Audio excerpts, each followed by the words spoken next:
De volta com Memórias, e a gente continua sabendo das histórias curiosíssimas do ex-deputado estadual Araripe Serpa. O deputado, o senhor parou em 59, depois dessa história que o senhor passou de desempregado para deputado, eu achei super bacana. Mas aí em 59 teve campanha presidencial, como assim? Surgiu a campanha para a presidência da República. E Jânio, que parecia ser um azarão, na realidade tornou-se o homem que empolgou a nação e elegeu-se presidente. Sem consulta prévia, me nomeou subchefe do gabinete civil da presidência da República. Esse mandato meu foi muito curto, porque tive que deixar a Assembleia para ir para Brasília. Houve necessidade de uma licença a ser votada pela Casa. A Constituição não previa a ida do deputado estadual para a presidência da República. E então houve um movimento curioso. Dos 14 ou 15 partidos, praticamente todos os líderes se fecharam na tribuna para dizer que eu devia ter licença para assumir o cargo, que era uma pena eu deixar a Assembleia, mas que devia a Assembleia votar pela minha licença. E assim fui ouvindo seguidamente as lideranças. E a própria liderança do PSP, por Hilário Torloni, do Adhemar, foi à tribuna para dizer que votaria contra a licença apenas por compromisso e necessidade partidária, mas que achava também que era muito importante que a Assembleia fosse honrada com a escolha de um dos seus expoentes, palavra dele, para ir para a presidência da República. E lá vai o casca de ferida para Brasília. E lá vai o casca de ferida para Brasília. Mas depois o senhor voltou. Aí Sim. O senhor voltou com uma bagagem e uma experiência de governo federal. Aí, o que aconteceu?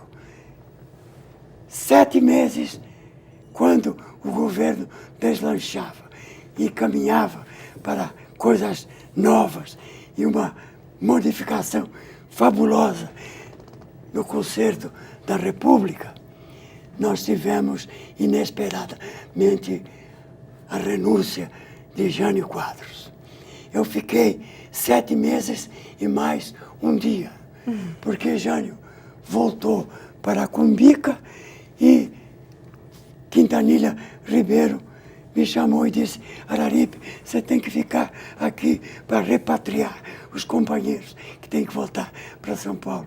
Me deu um talão para emissão de passagens aéreas para os companheiros e eu fiquei com Juraci Magalhães, filho de saudosa memória, fazendo esse trabalho de devolver ao Estado de São Paulo os companheiros que lá tinham estado.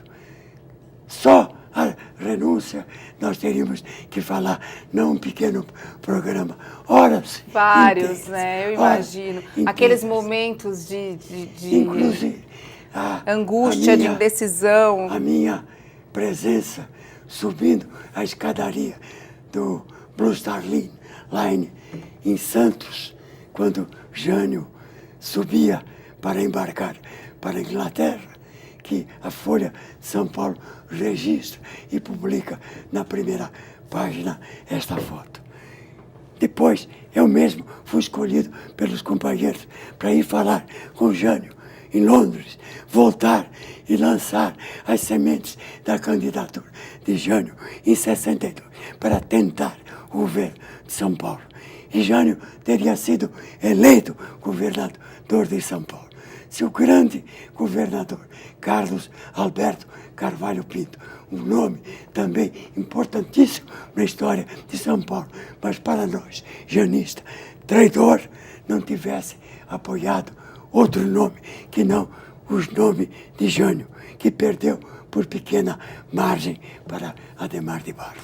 Agora, deputado, um outro... Desculpa. Faria Lima. Assim, Faria Lima, era isso que eu ia perguntar, que um outro nome importantíssimo na vida e na trajetória política do senhor foi o prefeito Faria Lima, né? Por quê? 64, a Revolução. eu fui para o MDB, candidato, e lutei muito pelo MDB. Mas Castelo Branco, que fez o ato institucional número 1, eu não sei se foi esquecimento ou se foi benevolência de Castelo. O certo é que permitiu que a última eleição para a Prefeitura de São Paulo e para as capitais dos estados fosse por voto livre e democrático. E nós fomos para a praça pública para eleger o nosso companheiro Faria Lima, Zé Vicente Faria Lima. Eu fiz a campanha inteirinha de Faria Lima. Grande amigo, irmão mais velho meu, que saudade deste companheiro que não consigo esquecer. Quer dizer que o senhor, nessa trajetória toda, o senhor teve a experiência da Assembleia, a experiência do governo federal, a experiência de campanha política e depois ainda foi ser vereador, costurando essas experiências todas. Eu imagino quão rico que devia ser essa... Todas. Muito bem. Elegemos Faria Lima e Faria Lima me convocou para ser o primeiro secretário de Serviços Municipais de São Paulo. Isso foi em 66. Eu fiz toda a estrutura dos serviços municipais, foi um desdobramento da Secretaria de Obras. E coube a mim tarefas bastante importantes para essa secretaria. Fiz um mutirão para limpar o Parque Siqueira Campos. Era um lugar onde desocupados, pessoas sem beira, viviam drogados. Uma sujeira infernal. Eu fiz a convocação, um mutirão enorme. Faria Lima me permitiu que reunisse caminhões das várias secretarias e fizemos uma limpeza enorme. E aquilo se transformou numa casa diferente, uma reforma que Faria Lima comandou. Reformou-se o Parque Siqueira Campos. Reformamos todos os cemitérios. Outro mutirão eu fiz no cemitério do Araçá. Eram caminhões e caminhões enormes, cheios de lixo removidos. Faria Lima foi o mais extraordinário prefeito que esta cidade teve, como eu digo, sem receio de errar. O maior governador que este estado teve chamou-se Jânio da Silva Quadros. E é uma pena, há um complô contra os grandes nomes deste país. Esconde-se o nome de Getúlio Vargas, esconde-se o nome de Borges, esconde-se o nome de Faria Lima, esconde-se o nome de Jânio Quadros e de tantos outros. Agora parece que Getúlio está em moda, porque a Globo arranjou um filme com Tony Ramos. Mas há muito que falar deste homem. Fora as coisas da tecnologia, as coisas do modernismo, tudo o que há no Brasil de importante foi feito com Getúlio. Há um episódio mau, há a ditadura que precisa ser combatido. O Brasil não pode viver com nenhum outro regime, senão o democrático. Mas democracia praticada com D maiúsculo. Fala-se hoje demais em corrupção. Não é meu tema, mas vou dar um exemplo a você.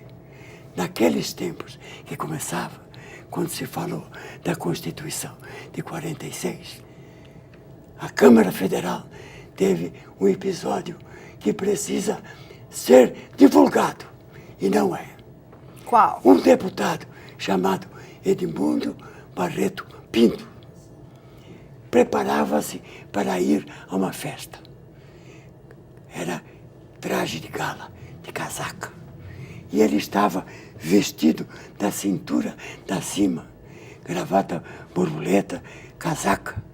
E um jornalista procurou e insistia que queria uma entrevista. Ele disse, não posso. Vou para uma solenidade de gala e estou me vestindo. E não estou em trajes convenientes. Você provavelmente vai querer fotografar. E não é possível. Não, deputado, assumo com o senhor o compromisso. Eu não lhe fotografo. Simplesmente eu quero só a entrevista. Deu a entrevista, mas fotografou. E essa fotografia foi publicada no O Cruzeiro, que era a maior revista da época. Simplesmente pela publicação de Barreto Pinto em trajes menores, de traje de gala e cueca, a Câmara Federal reuniu a Comissão de Ética e Barreto Pinto teve o seu mandato cassado. Deixou de ser deputado federal. Hoje, ouve-se falar de deputado que, sem cerimônia, mete a mão no tesouro, saca dinheiro e sai com o dinheiro escorrendo pelo vão dos dedos e fica por isso mesmo e ainda pretende se justificar.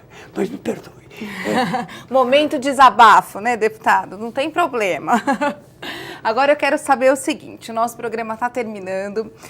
Eu quero que o senhor, como homem de confiança que foi do ex-governador Adhemar de Barros, do ex-prefeito Faria Lima, do ex-presidente Jânio Quadros, que o senhor conte... governador Jânio Quadros. Do ex-governador e presidente, que o senhor conte pra gente do que o senhor sente mais saudade quando o senhor entra aqui na Assembleia, como o senhor mesmo falou, ainda engravatado, em sinal de respeito.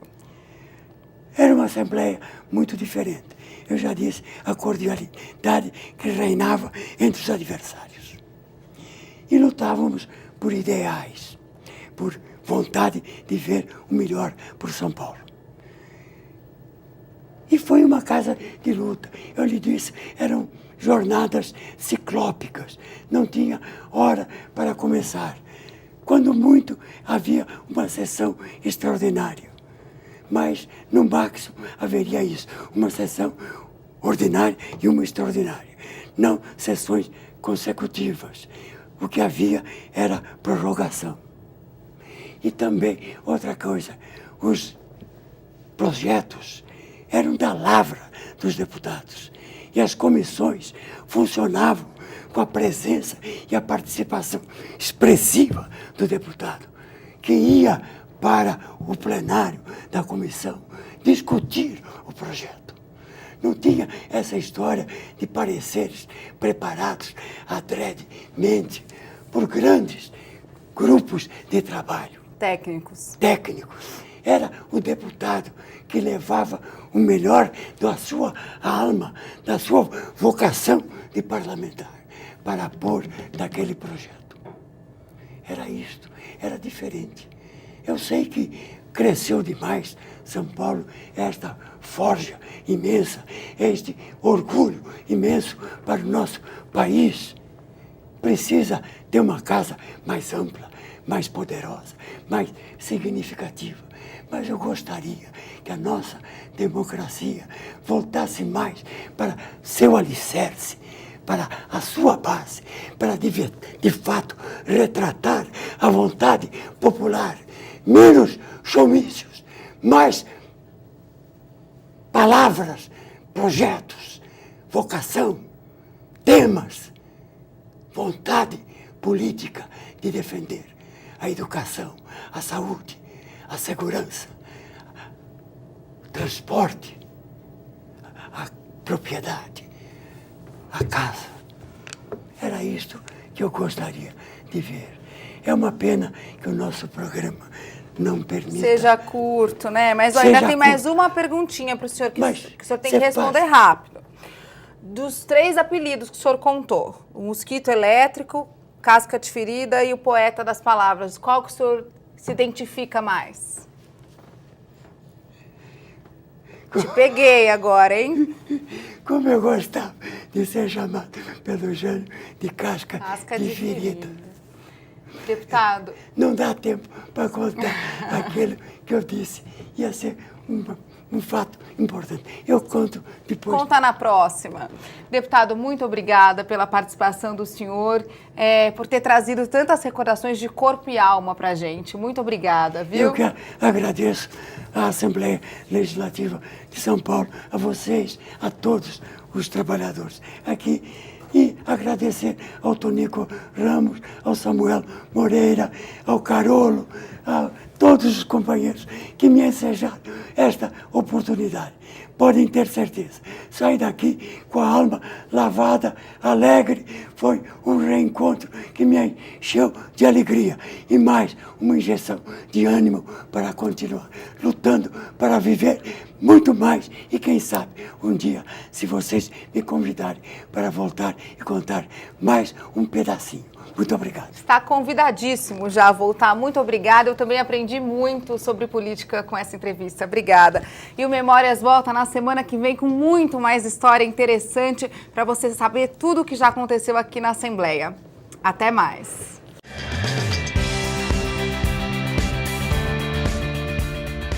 O gesto de Sua Excelência, subscrito pelo seu secretariado, configura subversão da ordem pública,